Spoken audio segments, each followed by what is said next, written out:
السلام عليكم حبايبي، ازيكم؟ اخباركم ايه؟ يا رب تكونوا جميعا بخير. الصلاة والسلام على سيدنا محمد واله وصحبه اجمعين. النهارده هنعمل مع بعض الكفته. انا جايبه كيس كده اول مره اجيب بصراحه، خلطه كفته الحاتي من ماجي، فقلت اجربه. انا الاول كنت بعمل ايه؟ كنت بجيب بهارات شاوي، بتاعت كفته، بتاعت لحمه، بتاعت فراخ، الحاجات دي. فقلت المره دي لما شفته في السوبر ماركت فقلت هجيبه ونجربه نشوف هيخلي طعم الكفته عامل ايه. تمام. يبقى دي ايه؟ خلطه الكفته الحاتي، خلطه كفته الحاتي من ماجي. ماشي. فما رضيتش احط في ملح. تمام. اللي انا حطيته ايه؟ حطيت بصلتين ضربتهم كويس قوي في الكبه. ماشي. حطيتهم على اللحمه. هحط ايه كمان؟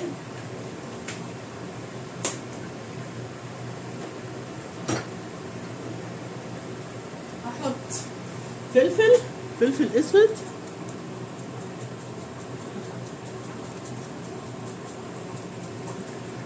وهحط ايه؟ بابريكا.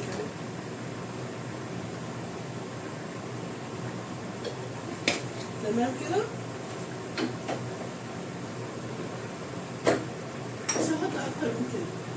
ماشي. هحط كمان حبهان ورق لورا مطحونين برضو خلوا طعمها حلو. بس وهحط بقى ايه؟ الباكو. بس انا خايفه احط ملح. ليه؟ لان دايما انتوا عارفين ماجي حاجتها بتبقى حادقه، فعشان ما تبقاش تخلي الكفته حادقه. اهو. الباكو ده بيتحط على نص كيلو لحمه مفرومه، ده نص كيلو لحمه مفرومه. تمام. حطيت عليه بصلتين. بس بعد كده بقى نقلب بقى.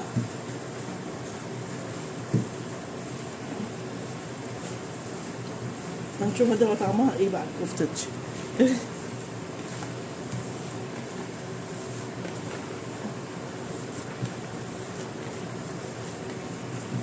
انا هحاول اشوي كده كام واحده واعمل بالصينيه برضو، في الصينيه كام واحده عشان اشوف انهي اللي طعمها احلى. يبقى انا كل اللي حطيته هنا على نص كيلو اللحمه حطيت ايه؟ بصلتين كبار كده ضربتهم في الكبه كويس، وحطيت اللي هو الباكو بتاع الكفته ده، خلطه الكفته، كفته الحاتي، وحطيت الفلفل الاسود وبابريكا وحبان ورق لورا مطحونين. بس كده.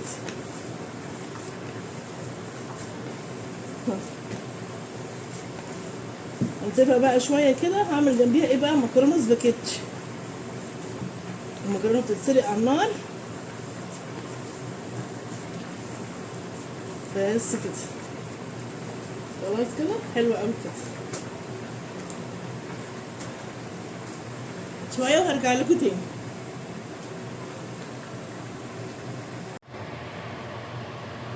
اللي اعمل فيها المكرونه، حطيت فيها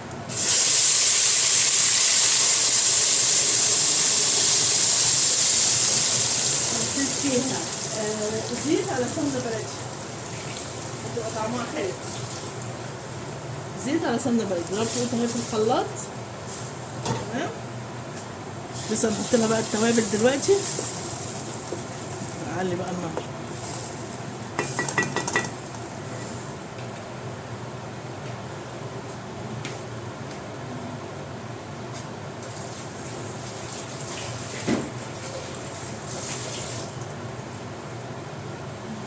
شعر الكمون،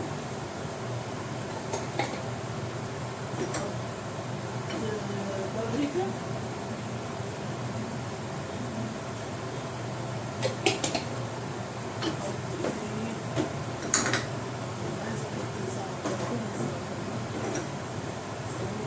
شوف الزعتر.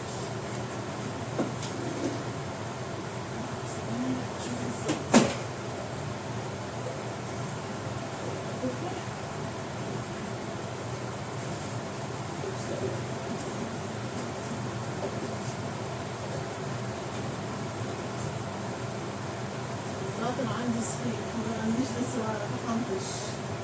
معلش مش لازم زعتر بقى. انا عندي فكره تانية عايزه اجربها. ده الخلطه بتاعت الكفته. دي الخلطه بتاعت الكفته برضه، خلطه كفته بقى، مش كفته الحاج كفته بس. احط منها على المكرونه اخليها طعمها حلو.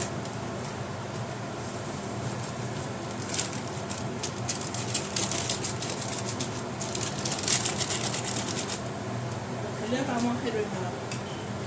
ونقلب كل ده مع بعض كده.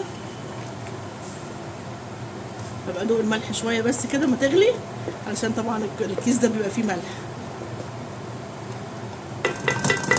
عشان ايه؟ نحط الملح. ولازم نحط صلصه برضه، المكرونه بتحتاج صلصه. كفته جامده اهي وزي الفل، حلوه قوي.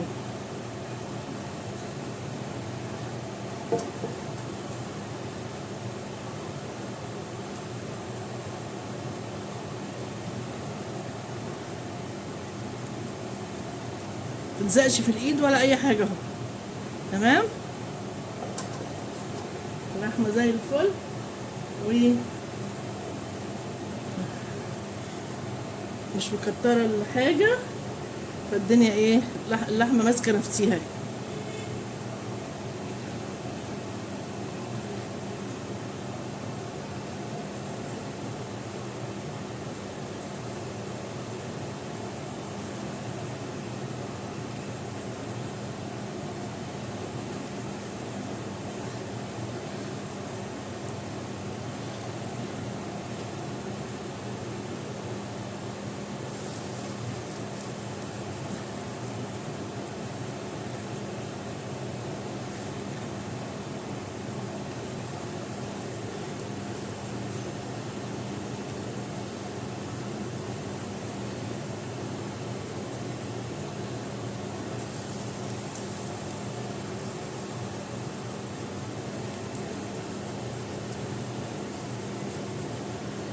انا بكبرها عشان ايه؟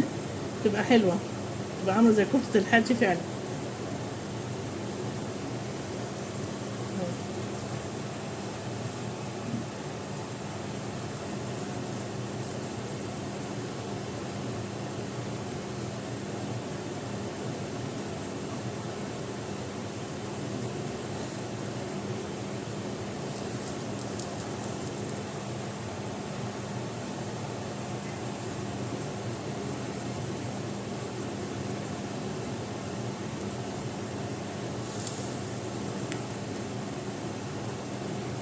البصل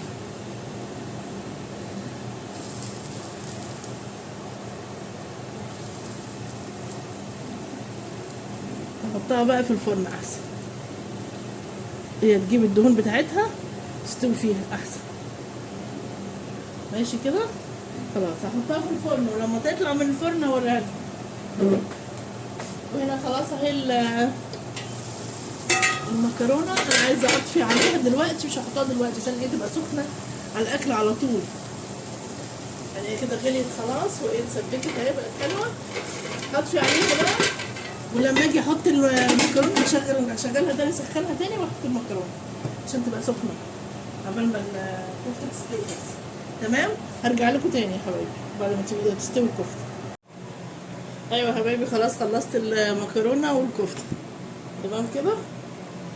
الكفته على فكره الخلطه اللي انا حطيتها دي ممكن تحطي معاها ملح خفيف، ملح بسيط قوي، لان ما حطيتش ملح خالص فهي محتاجه ملح بسيطه قوي، يعني ربع معلقه كده كمان تحطيها مع على نص كيلو لحمه مفرومه، خلي بالكم.